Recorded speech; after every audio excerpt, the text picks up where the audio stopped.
Pakistan leads India, 1-0, in the dying minutes of a Hockey World Cup match in Delhi.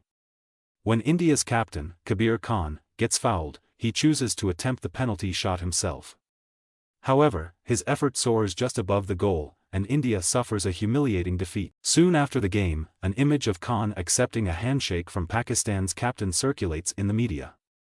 This move sparks a nationwide smear campaign alleging that Khan may have thrown the game out of sympathy for Pakistan.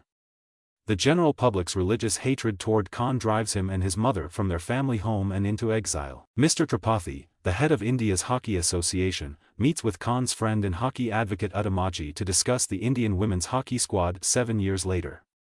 Tripathi claims the team has no future because women's main long-term duty is to cook and clean. Uttamaji, on the other hand, informs him that Kabir Khan, who hasn't been seen in 7 years, wants to coach the squad. Despite his initial skepticism, Tripathi eventually agrees to this agreement. As a result, Khan is in charge of a group of 16 young ladies from diverse parts of India, who are split by their competitive natures and personal biases. Khan recognizes that he can only bring the females together if they learn to function as a team. As a result, he has his assistant Krishnaji bench a number of players, including the most experienced player, Bindya Naik, for the first few days. In reaction, Bindya orchestrates a mutiny, forcing Khan to resign. Khan, on the other hand, invites Krishnaji, the team manager Suklal, and the girls to a goodbye lunch as a sign of goodwill. Several males begin mocking Mary over lunch, resulting in a major brawl between the girls and the lads. The argument, on the other hand, unifies the girls and dispels their hatred for Khan. They ask him to stay on as their coach.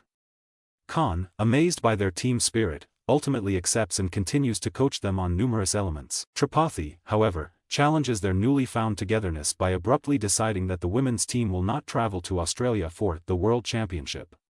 Khan, on the other hand, coerces him into agreeing to a challenge match against the men's team on the condition that if the girls win, they would be permitted to travel to Australia.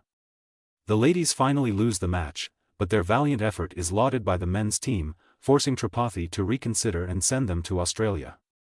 During the World Cup, the girls compete against teams such as Australia's Hockeyroos, New Zealand's Black Sticks Women, Argentina's Las Leonas, and South Korea's squad, among others. While they are still struggling to overcome their differences, the girls finally learn to function as a team, bringing them to victory in the championship. They not only dispelled the stereotypes that formerly divided them, but they also demonstrated to their families and countries the benefits of women's hockey. Khan returns to his ancestral home with his mother, repairing his reputation and demonstrating his mettle in the eyes of the once angry neighbors.